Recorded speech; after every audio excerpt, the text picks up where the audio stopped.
Hello students, welcome to my channel stable class. आज की इस वीडियो में हम पढ़ेंगे ट्रांसफार्मर, इसका सिद्धांत, रचना व कार्यविधि, जो कि बोर्ड एग्जाम के लिए सबसे ज्यादा मोस्ट इंपोर्टेंट टॉपिक है। आपको 100% ये तैयार करना चाहिए। प्रतिवर्ष बोर्ड एग्जाम में किसी न किसी सेट में पूछा जाता है। ठीक है, तो देखिए ट्रांसफार्मर आपने इस प्रकार का देखा होगा खंभों पर। ठीक है, तो आपने केवल ट्रांसफार्मर को बाहर से देखा है, लेकिन उसके अंदर की क्या मैकेनिज्म होती है, उसकी क्या कुंडली होती है, कैसे वो वर्क करता है, आपको नहीं पता। ठीक है, तो इस वीडियो में बिल्कुल क्लियर करके बताएंगे आपको। ये पूरा टॉपिक इस वीडियो में ही लाइव याद करा देंगे। बस एक बार वीडियो को एंड तक देखते रहना, पसंद आए तो लाइक भी जरूर करना। तो सबसे पहले हम देखेंगे कि ट्रांसफार्मर क्या है। ठीक है, यहाँ पर क्वेश्चन में पूछा ट्रांसफार्मर क्या है, तो ट्रांसफार्मर की डेफिनेशन बतानी है कि ये क्या है। ट्रांसफार्मर एक ऐसी युक्ति है जिसके द्वारा प्रत्यावर्ती वोल्टेज को बढ़ाया या घटाया जा सकता है। ठीक है, ट्रांसफार्मर एक ऐसा उपकरण या बोल सकते हैं युक्ति है। ट्रांसफार्मर एक ऐसी युक्ति है जिसके द्वारा प्रत्यावर्ती वोल्टेज, जो एसी करंट होता है, अल्टरनेटिंग करंट, ठीक है, प्रत्यावर्ती वोल्टेज को बढ़ाया भी जा सकता है और घटाया भी जा सकता है। ठीक है, आपके घरों में जो बिजली आती है वो 220 वोल्ट पर हमारे ये सारे उपकरण चलते हैं। ठीक है, लेकिन बड़ी जो लाइन होती है 11,000 वोल्ट या 33,000 वोल्ट। ठीक है, तो सबसे पहले ट्रांसफार्मर के द्वारा इनके वोल्ट को कम कर दिया जाता है। ठीक है, तो आपके घर में जो बिजली आ रही है वो 11,000 वोल्ट से और 220 वोल्ट में कन्वर्ट करके तब आती है, तब हमारे ये उपकरण चलते हैं। ठीक है, तो ट्रांसफार्मर क्या है? ट्रांसफार्मर एक ऐसी युक्ति है जिसके द्वारा प्रत्यावर्ती वोल्टेज को बढ़ाया भी जा सकता है, घटाया भी जा सकता है। याद हो गया? उसके बाद देखिए इसका सिद्धांत देंगे कि ट्रांसफार्मर का क्या सिद्धांत है और ये कैसे कार्य करता है। ट्रांसफार्मर अन्योन्य प्रेरणा के सिद्धांत पर कार्य करता है। यह केवल प्रत्यावर्ती वोल्टता को परिवर्तित करने के काम आता है, दिष्ट वोल्टताओं के लिए उपयोगी नहीं है। इसमें कहने का मतलब यह है कि ट्रांसफार्मर का जो सिद्धांत है ना, वो किसके सिद्धांत पर कार्य करता है? यह अन्योन्य प्रेरण के सिद्धांत पर, इस यानी कि म्यूचुअल इंडक्शन। अभी हम बताएंगे कि किस प्रकार से इन दोनों कॉइलों के बीच म्यूचुअल इंडक्शन होता है। म्यूचुअल इंडक्शन मतलब अन्योन्य प्रेरण। ठीक है, तो देखिए बिल्कुल आपको एक भी डाउट नहीं रहने देंगे, बस वीडियो को एंड तक देखते रहना।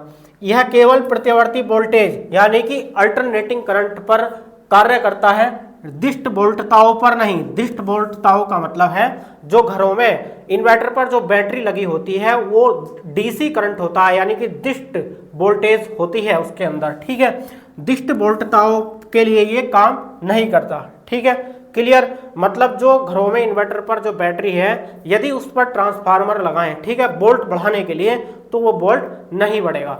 यह केवल प्रत्यावर्ती वोल्टताओं के लिए कार्य करता है, मतलब दिष्ट वोल्टताओं के लिए उपयोगी नहीं है, केवल प्रत्यावर्ती यानी कि जो अल्टरनेटिंग करंट है उसके लिए उपयोगी है। ठीक है, तो देखिए यहाँ पर एक शब्द आया है अन्योन्य प्रेरणा सिद्धांत।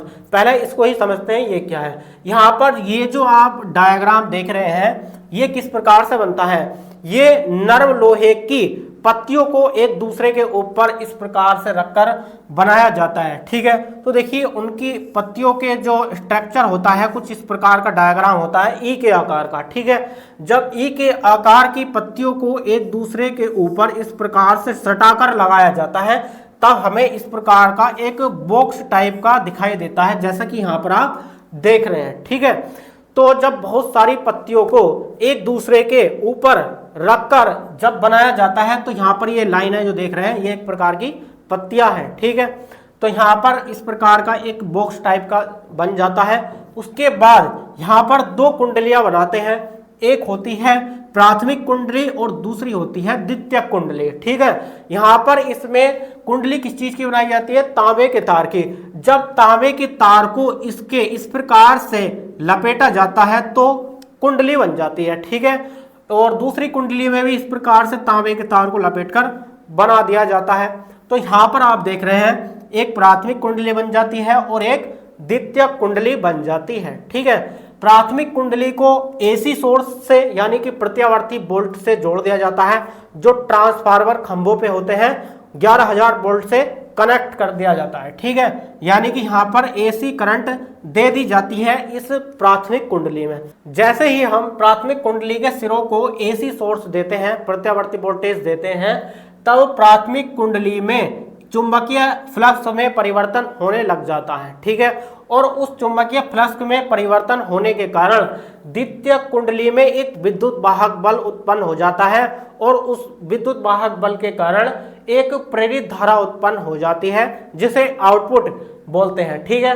तो प्राथमिक कुंडली में ज्यादा वोल्ट देकर द्वितीय कुंडली से हम कम वोल्ट में प्राप्त कर लेते हैं, ठीक है। इसको और हम डीप में आगे पढ़ेंगे। उसके बाद देखिए ट्रांसफार्मर दो प्रकार के होते हैं। ट्रांसफार्मर जो होते हैं ऊंचाई ट्रांसफार्मर और अपचाई ट्रांसफार्मर। ऊंचाई ट्रांसफार्मर उच्च का मतलब है कि वोल्टेज को उच्च करने में बढ़ाने में काम आता है, ठीक है। और अपचाई का मतलब है कि वोल्टेज को कम करने में काम आता है। जो हमारे घरों में बिजली आती है ये 11,000 वोल्ट से 220 वोल्ट में कन्वर्ट होकर आती है। तो ये कौन सा ट्रांसफार्मर होता है, यानी कि वोल्टेज को हम कम कर रहे हैं, तो कौन सा ट्रांसफार्मर होता है, वो अपचाई ट्रांसफार्मर।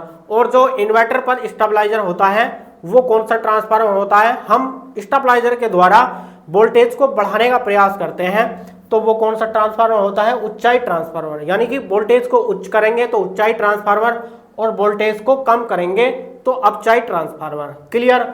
उसके बाद देखिए ऊंचाई ट्रांसफार्मर क्या है, यह निम्न प्रत्यावर्ती वोल्ट को उच्च प्रत्यावर्ती वोल्ट में बदलता है, ठीक है। यही बात हमने अभी बताई है, ठीक है।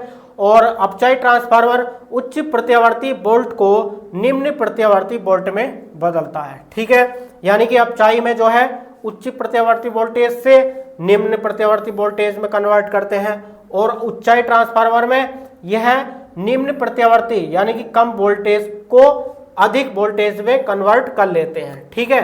तो देखिए जो ऊंचाई ट्रांसफार्मर है इसकी एक शर्त है, यहाँ पर आप देख सकते हैं ये जो कुंडली है, ठीक है। ऊंचाई ट्रांसफार्मर तब बनेगा जब हम प्राथमिक कुंडली में फेरों की संख्या कम और द्वितीय कुंडली में फेरों की संख्या अधिक रखें, ठीक है। तार के फेरे जो यहाँ पर आप देख रहे हैं, इन तार के फेरों की संख्या प्राथमिक कुंडली में कम रखें और द्वितीय कुंडली में हम अधिक रखें। द्वितीय कुंडली में अधिक रखने के कारण हम वोल्टेज को बढ़ा सकते हैं, ठीक है। तो इस प्रकार से यहाँ पर एक कंडीशन होती है। तो यहाँ पर पहले इसको समझिए। तो देखिए यहाँ पर जो ये NP और NS देख रहे हैं, ठीक है। P का मतलब प्राइमरी, N का मतलब है फेरों की संख्या, प्राथमिक कुंडली में फेरों की संख्या, S का मतलब सेकेंडरी और N का मतलब फेरों की संख्या, सेकेंडरी कॉइल में फेरों की संख्या, ठीक है। तो देखिए यहाँ पर NP और NS किस कंडीशन में होंगे, ऊंचाई और अपचाई ट्रांसफार्मर के लिए एक शर्त होती है, जिस साइड हमें ज्यादा वोल्ट लेने होते हैं उस साइड हमें तार के फेरों की संख्या हमें बढ़ानी ज्यादा लगानी होती है, ठीक है। यानी कि N की संख्या उधर ज्यादा होती है। तो देखिए यहाँ पर हम क्या करेंगे, हमें वोल्टेज को बढ़ाना है यानी ऊंचाई ट्रांसफार्मर बनाना है। तो हम क्या करेंगे कि इस साइड तो आउटपुट वोल्टेज होता है, इस साइड हम तार के फेरों की संख्या अधिक कर देंगे। मतलब कहने का ये है NS बड़ा होना चाहिए NP से, ठीक है।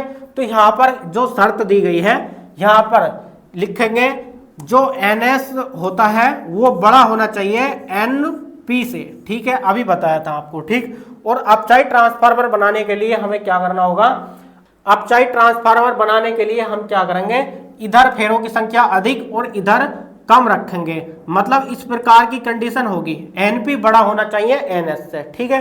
तो इस प्रकार से हम अपचाई ट्रांसफार्मर बना सकते हैं, ठीक है। तो यहाँ पर NP बड़ा होना चाहिए NS से, ठीक है।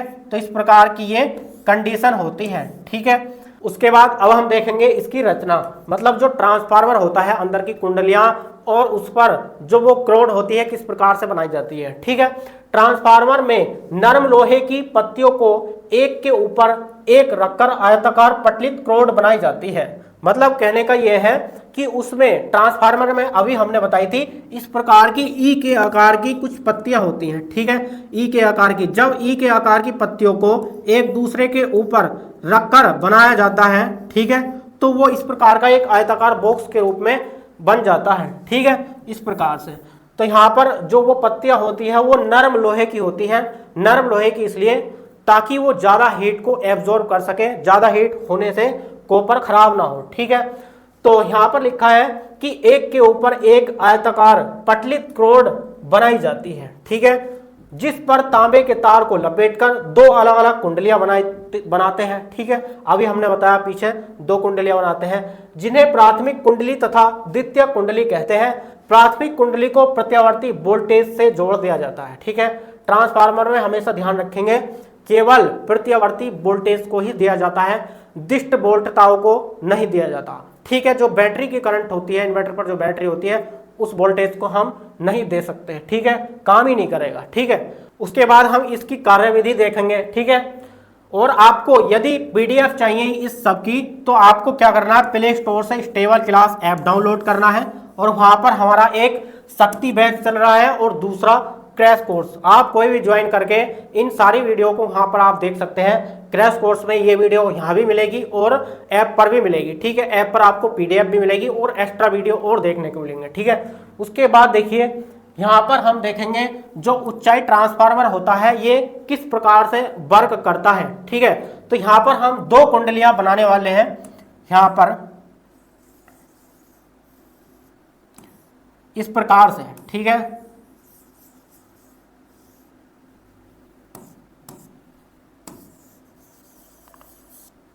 एक होती है प्राथमिक कुंडली और एक होती है द्वितीय कुंडली। ठीक है,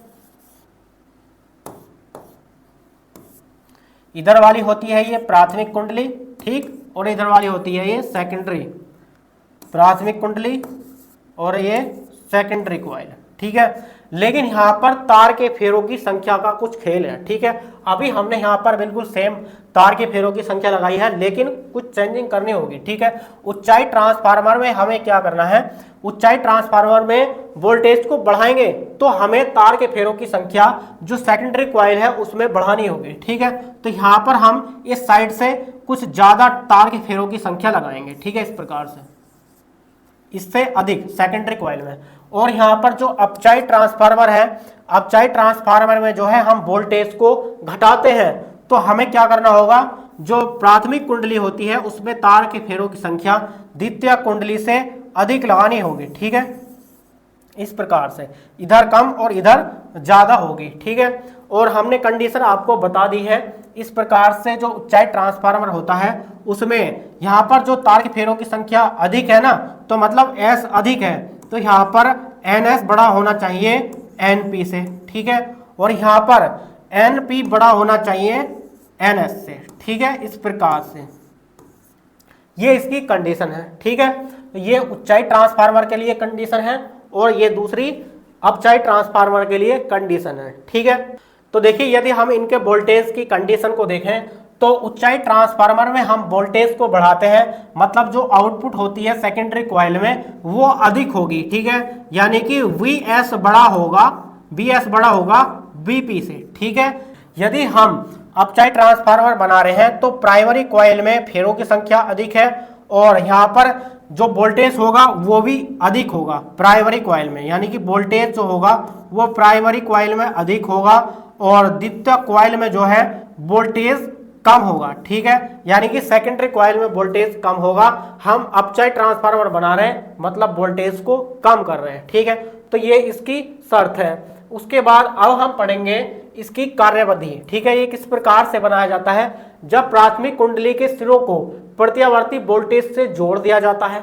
अभी हमने बताया था, यहाँ पर आप डायग्राम में आप देख सकते हैं, जब प्राथमिक कुंडली में एसी यानी कि अल्टरनेटिंग करंट प्रत्यावर्ती वोल्ट से जोड़ दिया जाता है तब प्राथमिक कुंडली में प्रत्यावर्ती धारा फ्लो होने के कारण चुंबकीय फ्लक्स में परिवर्तन होने लगता है, जिसके कारण द्वितीय कुंडली में एक ईएमएफ यानी कि विद्युत वाहक बल उत्पन्न हो जाता है और उस ईएमएफ यानी कि विद्युत वाहक बल के कारण एक प्रेरित धारा उत्पन्न हो जाती है। ठीक है, तो कार्यविधि में बिल्कुल सेम इसी प्रकार से आप लिखेंगे।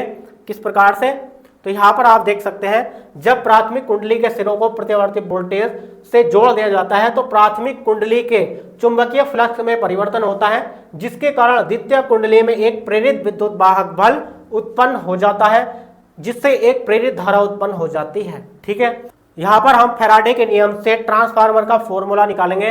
तो यहाँ पर देखिए प्राथमिक कुंडली में विद्युत वाहक बल, तो जिसको इलेक्ट्रोमोटिव फोर्स, जिसको स्मॉल ई से डिनोट करते हैं, यानी कि हम प्राथमिक कुंडली में निकाल रहे हैं तो यहाँ पर आएगा ईपी इक्वल टू प्राथमिक कुंडली में फेरों की संख्या कितनी थी n, ठीक है। तो प्राथमिक कुंडली में p है यहाँ पर, तो यहाँ पर भी क्या आएगा p, और delta phi upon delta t, ठीक है। इस प्रकार से इसको मान लेंगे हम समीकरण नंबर 1, ठीक।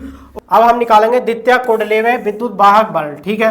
तो यहाँ पर ES मतलब सेकेंडरी कॉइल में विद्युत वाहक बल, और ये माइनस में होता है, माइनस के NS delta phi upon delta t, ठीक है। ये हो जाएगी समीकरण 2। तो देखिए ये जो समीकरण निकल कर आई है समीकरण 2 और 1, ठीक है। यदि हम समीकरण 2 को 1 से भाग दे दें तो इसमें से कुछ टर्म कट होगी, ठीक है। तो यहाँ पर लिखेंगे समीकरण 2 डिवाइडेड बाय 1। समीकरण 2 को 1 से भाग दे रहे हैं, समीकरण 2 क्या है, ES इक्वल टू माइनस के NS delta phi upon delta t, ठीक है, upon EP equal to minus के NP delta phi upon delta t, ठीक है। तो यहाँ पर आप देख रहे होंगे डेल्टा फाई t से डेल्टा फाई t कैंसिल, ठीक। उसके बाद यहाँ से माइनस, और यहाँ पर बचेगा ES upon EP equal to NS upon NP, ठीक है। इस प्रकार से ये समीकरण निकल कर आ जाती है। इसको और में लिखेंगे, और यहाँ पर जो E होता है इलेक्ट्रोमोटिव फोर्स होता है, ये वोल्टेज के इक्वल ही मान लेते हैं, ठीक है। यानी कि EP जो होता है ये EP वो इक्वल मान लेंगे VP के, और ES को मान लेंगे VS, ठीक है। इस प्रकार से तो यहाँ पर हम क्या करेंगे, ES के स्थान पर क्या करेंगे VS अपॉन VP, ठीक, और यहाँ पर NS अपॉन NP, ठीक। तो ये इस प्रकार से अथवा में और में लिख सकते हैं, ठीक। उसके बाद देखिए यहाँ पर VS BP NS NP क्या है, यहाँ पर VS क्या है, द्वितीय कुंडली में वोल्ट था, VP क्या है, प्राथमिक कुंडली में वोल्ट था, NP क्या है, प्राथमिक कुंडली में फेरों की संख्या, और NS द्वितीय कुंडली में फेरों की संख्या, ठीक है।